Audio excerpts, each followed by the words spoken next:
Hello everyone, welcome to our channel Education Hotspot. So this is the next video in the series of JKPSC 10+2 Sociology Lecturer. So this is the part 10th in the series जहाँ पे हम लोग 91 से लेके 100 question तक cover करेंगे. I hope previous video आप लोगों के लिए हेल्पफुल रही हो और वहाँ से आपका कुछ कंटेंट में हेल्प हुई है. देखिए आप लोग जो health and sanitation and environment वगैरह की यूनिट की बात कर रहे हैं तो मैं उनकी क्वेश्चंस यहाँ पे ऑलरेडी इंक्लूड कर रही हूँ. राइट, उनसे रिलेटेड जो भी क्वेश्चन है मैं यहाँ पे इंक्लूड कर रही हूँ. And if you want to make the short video, अगर आप चाहते हैं कि मैं इसके रिगार्डिंग शॉर्ट वीडियो भी बनाऊँ then do let me know. And आप अपने एग्ज़ाम की डेट एक बार मुझे यहाँ पे मेंशन कर दीजिए कि what is the exam date, मतलब एग्ज़ाम डेट आप लोगों की क्या है.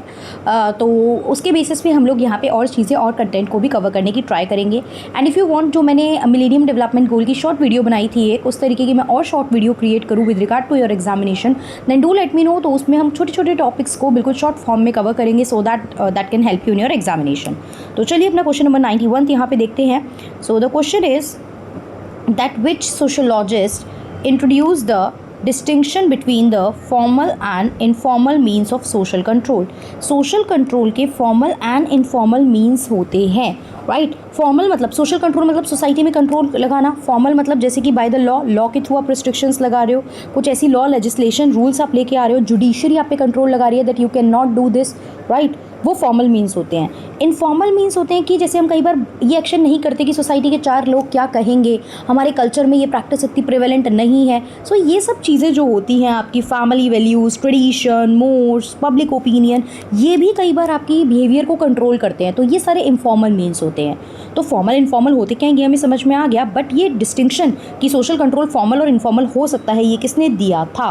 राइट, ये क्वेश्चन है. डायरेक्ट आंसर पे बात करते हैं, मीनिंग भी हमने समझ लिया. The answer is E.A. Ross. Clear. तो यहाँ पे एक्सप्लेन भी किया हुआ है फॉर्मल इनफॉर्मल क्या होते हैं. मैंने टेलीग्राम पे ऑलरेडी आप लोग को पिछली PDF भेज दी है. तो जिसने भी PDF अभी डाउनलोड नहीं करी, आप टेलीग्राम पे एजुकेशन हॉटस्पॉट सर्च कीजिए, एजुकेशन हॉटस्पॉट को ज्वाइन कीजिए एंड वहाँ से अपनी PDF डाउनलोड कर सकते हैं. फिर यहाँ पे बात है टोटेम की. Totemism was considered the elementary form of religion. किसने जो है बोला.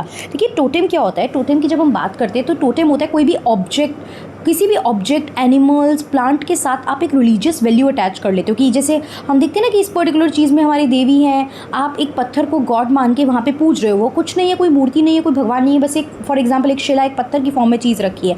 तो आपने एक ऑब्जेक्ट के साथ रिलीजियस वैल्यू अटैच कर दी. तो ये जो कंसेप्ट होता है ये टोटेम का होता है. लोग इसमें एनिमल्स के साथ भी अटैच करते थे. कुछ ट्राइब्स एनिमल्स की वर्शिप करती थी, ऑब्जेक्ट के साथ भी होता है. तो टोटेमिज्म पे काम करने वाले बहुत सारे थिंकर हैं, जिसमें से एक प्रोमिनेंट थिंकर है एमाइल दरकीम. तो ये बात किसने की थी, ये बात दरकीम ने की थी.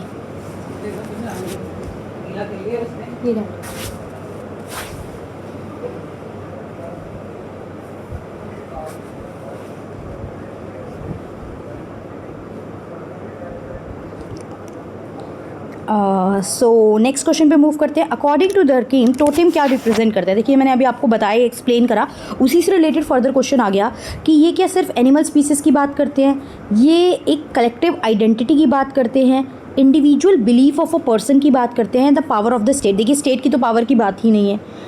और सिर्फ एनिमल स्पीसीज़ की बात है क्या, ये भी मैंने बताया. एनिमल नहीं, एनिमल भी होता है, ऑब्जेक्ट भी होता है, और अपने आप को एक अटैच फील करते हैं कि हम इस क्लान से बिलोंग करते हैं, हम इस ग्रुप से बिलोंग करते हैं और हमारे ग्रुप को, मतलब हम इस कॉमन चीज़ की वर्शिप करते हैं. राइट. तो एमाइल दरकीम की एक बुक थी elementary forms of religious life.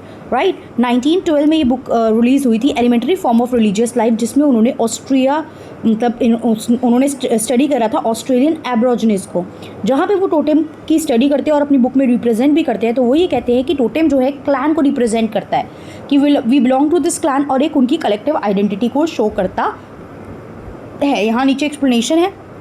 Next environment से related question. All of you said कि एनवायरनमेंट के कुछ क्वेश्चन भी लाइए, तो एनवायरनमेंट रिलेटेड मूवमेंट से भी क्वेश्चन आ सकते हैं. तो एक दो है, फर्दर वीडियो में और भी environment related, social movement, environment movement से रिलेटेड हम क्वेश्चन इंक्लूड करेंगे.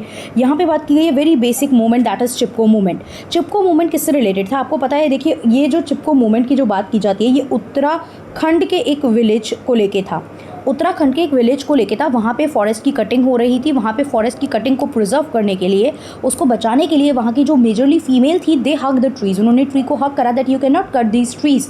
राइट. तो था ही किसको लेके, था ये किसको लेके था, ये फॉरेस्ट कंजर्वेशन को लेके। उत्तराखंड के एक विलेज में ये जो मूवमेंट था वो हमें देखने को मिला। इसके कुछ प्रोमिनेंट एंड इंपॉर्टेंट लीडर भी कई बार पूछ सकता है, दैट वाज सुंदरलाल भगुना, गौरा देवी। आपसे ये नाम लिख के पूछ सकता है कि सुंदरलाल भगुना जो थे वो किस मूवमेंट से एसोसिएटेड थे मेनली, या चिपको मूवमेंट से एसोसिएटेड मेन लीडर कौन थे, तो ऑप्शन दे देगा। तो Sundarlal Bahuguna, Gaura Devi, these are Chandi Prasad Bhatt, these are certain name with that are associated with Chipko movement. और आने वाली क्लास में मैं एनवायरमेंट रिलेटेड और भी सोशल मूवमेंट की बात करूँगी, एनवायरमेंट रिलेटेड मूवमेंट की हम लोग बात करेंगे, तो उसमें भी डिफरेंट तरीके से हम इन क्वेश्चंस को डिस्कस करेंगे।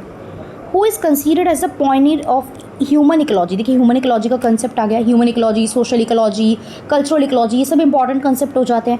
इकोलॉजी क्या होता है, इकोलॉजी की जब हम बात करते हैं, देखिए एक होता है environment, the sum total of physical, आपके आसपास जितनी भी फिजिकल चीज़ें, एक्सटर्नल थिंग्स एग्जिस्ट करती है, वो सब एनवायरनमेंट है, बीट बायोटिक और बीट एबायोटिक, लिविंग और नॉन लिविंग थिंग। इकोलॉजी होता है जब आप ये देखते हो कि किस तरीके से ह्यूमन्स एनवायरनमेंट पे डिपेंडेंट है और एनवायरनमेंट ह्यूमन एक दूसरे को किस तरीके से इन्फ्लुएंस डाल रहे हैं, उस स्टडी को हम लोग इकोलॉजी कहते हैं। तो इकोलॉजी को जब हम सोशोलॉजिकल एस्पेक्ट से पढ़ेंगे, सो हमारे पास ह्यूमन इकोलॉजी है, सोशल इकोलॉजी है एंड कल्चरल इकोलॉजी है। यहाँ पे वो आपसे सीधा पूछ रहा है कि ह्यूमन इकोलॉजी का कंसेप्ट जो है वो दिया किसने था। तो ये कंसेप्ट देने वाले व्यक्ति थे रॉबर्ट इजरा पार्क, जो शिकागो स्कूल से बिलोंग करते थे, जो ये कहते थे कि ह्यूमन इकोलॉजी है वो रिलेशनशिप बताती है ह्यूमन बीइंग्स और उनके एनवायरनमेंट से इंटरेक्शन को, जो वो बायोटिक और एबायोटिक चीज़ों से इंटरेक्ट करते हैं, जिस तरीके से उन पर इन्फ्लुएंस डालते हैं, बायोटिक एबायोटिक का उन पर इन्फ्लुएंस पड़ता है, ये चीज़ ह्यूमन इकोलॉजी है। ये मीनिंग इन्होंने यहाँ पे मेंशन किया था, right. So this is the answer to this.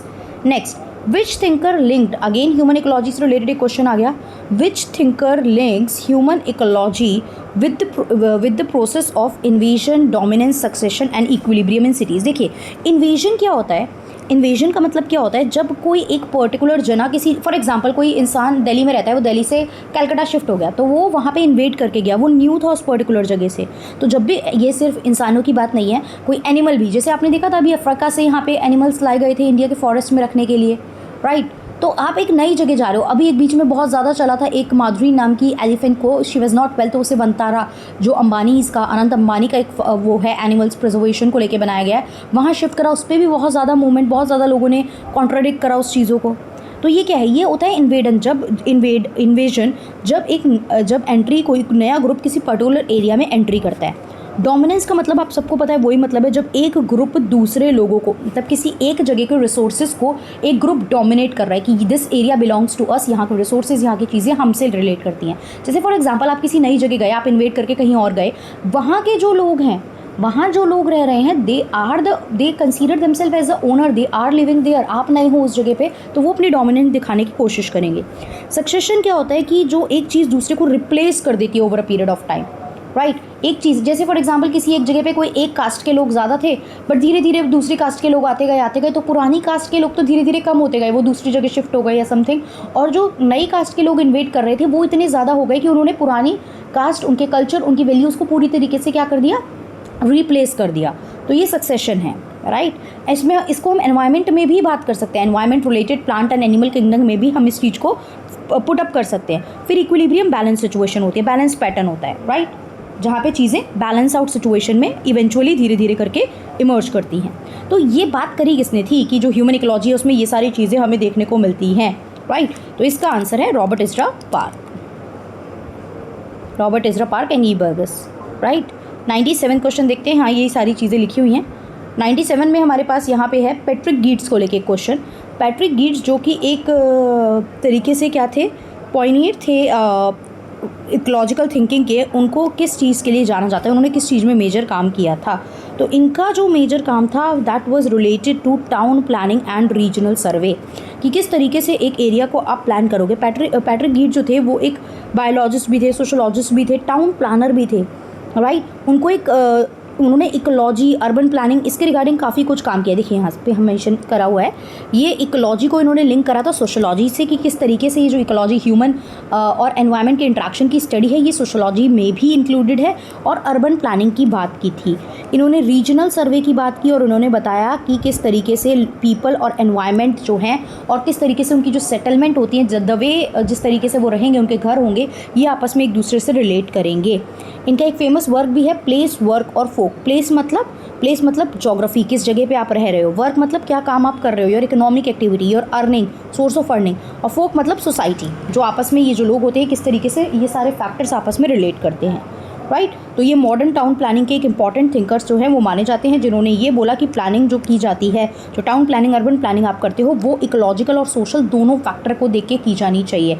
मतलब उस जगह का एनवायरनमेंट कैसा है, एनवायरमेंटल फैक्टर कैसे हैं वो, प्लस आपका सोशल एंड कल्चरल। देखिए कहीं भी हम रहने जाते हैं, एक बेसिक एग्जाम्पल देती हूँ मैंने, वो यू गो कि आपको रहना है, आप देखते हो ना वो वाटर अवेलेबिलिटी कैसी है, वो एरिया कैसा है, हिली एरिया तो नहीं है, स्लोप एरिया है, फ्लैट एरिया है, आना जाना आसान है, इंफ्रास्ट्रक्चर अच्छा है नहीं। फिर आसपास के लोग देखते हो, आपकी माहौल कैसा है, एनवायरनमेंट मतलब लोग जो रह रहे हैं वो किस तरीके के हैं, एजुकेटेड हैं या हमारे एक स्टैंडर्ड लिविंग स्टैंडर्ड से मैच करते हुए हैं। तो ये सारी चीज़ें, ये बात कहीं ना कहीं कर रहे थे कि इकोलॉजिकल एंड सोशल फैक्टर दोनों इंपॉर्टेंट रोल प्ले करते हैं। फिर सीधी सीधी बात यहाँ पूछी, इंडियन कंटेक्स्ट में इकोलॉजिकल पर्सपेक्टिव पे बात जो थी वो करने वाले मेजर थिंकर कौन थे। तो डिटेल में क्या बात की वो अभी नहीं देखना है, लेकिन सीधी सीधी बात इन्होंने यहाँ की, जो पर्सन है वो है राधा कमल मुखर्जी। ये पहले इंडियन सोशोलॉजिस्ट हैं जिन्होंने ह्यूमन और सोशल इकोलॉजी की बात इंडिया में करी कि किस तरीके से इंडिया में ये चीज़ें ग्रो हो रही हैं, किस तरीके से मैन, नेचर, सोसाइटी आपस में एक दूसरे से इंटर रिलेटेड है, राइट। वेस्टर्न थिंकर तो ये काम कर ही रहे थे, लेकिन इंडिया में इन्होंने ये काम किया। इन्होंने biological, geographical, cultural, social factor किस तरीके से इंडियन सोसाइटी को शेप करते हैं, किस तरीके से इंडियन सोसाइटी में ये चीज़ें एग्जिस्ट करती हैं, इसकी बात इन्होंने की थी। इनके कुछ इंपॉर्टेंट वर्क और we can say important book is social ecology, regional sociology and the dynamics of morals. ये भी 2-3 बार पढ़ लोगे, क्योंकि कई बार सीधा सीधा आपसे books and work and author भी पूछ लेता है। कंसेंट्रिक जोन मॉडल जो है ये किसने डेवलप किया था। अच्छा, if you want me to explain all the ये अर्बन प्लानिंग के model, concentric zone model, sector model, तो प्लीज़ आप मुझे बताएंगे। मैं अलग से शॉर्ट वीडियो जो मैं बना रही हूँ, आपकी शॉर्ट वीडियोस आप मुझे बताएंगे तो मैं उसमें ये वीडियोस कवर करूँगी। यहाँ मैं बहुत डिटेल में नहीं बता रही हूँ, वहाँ मैं आपको छोटे से डायग्राम के साथ, फ्लो चार्ट के साथ ये चीज़ डिटेल में समझाऊंगी। यहाँ हम सीधा सीधा देख रहे हैं कि जो कंसेंट्रिक जोन मॉडल है उसकी बात किसने की थी, शिकागो स्कूल यानी ह्यूमन इकोलॉजी की जो स्टडी की थी उसमें यहाँ पे बात की गई थी, राइट। ये बताया गया किस तरीके से आपका कंसेंट्रिक जोन जो मॉडल है वो डेवलप होता है, किस तरीके से अर्बन ग्रोथ और उसके नियर बाय एरिया जो डेवलप होते हैं, इसमें कितने जोन्स होते हैं, राइट। ये CBD, जोन ऑफ ट्रांजिशन, ये क्या क्या होते हैं ये मैं मॉडल समझाऊंगी, देन आई विल एक्सप्लेन। तो ये जो हम रिवीजन इन शॉर्ट टॉपिक कर रहे हैं, अगर आप बोलेंगे तो हम उसमें कवर करेंगे। Again sector model, concentric zone model is a model, sector model भी एक मॉडल है। तो सीधा सीधा पूछ सकता है this model was developed by, तो this model was Homer Hoyt model.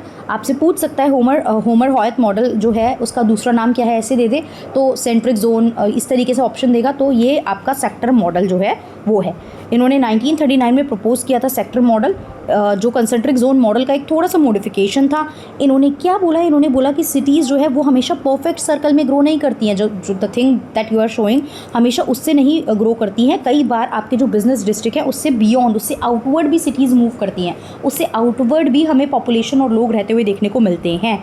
ये कई बार किस चीज़ पे डिपेंड करता है कि ट्रांसपोर्टेशन और रूट क्या है, मतलब उस जगह तक पहुंचना आसान है, ट्रांसपोर्टेशन इज़ अवेलेबल। अगर ट्रांसपोर्ट ही नहीं है तो बनेगा कैसे चीज़ें, और अगर ट्रांसपोर्ट पॉसिबल है, इंफ्रा है, वहाँ तक रीच है, तो लोग वहाँ पे सिटीज़ भी डेवलप कर लेते हैं, लोग वहाँ घर बना लेते हैं और लोग रहने लगते हैं, राइट। तो ये डिटेल में हम लोग पढ़ेंगे इन जो आपका एक separate revision in short series है। Only when you will mention that yes please do cover this. And इसके अलावा अगर आप कोई और टॉपिक भी चाहते हैं मुझे कि मैं वहाँ पे कवर करूँ, तो आप कमेंट बॉक्स में मुझे बता सकते हैं। I try to cover that too. Okay, so yeah that's all for this video. Thank you everyone, see you in the next video with the further question. Thank you everyone.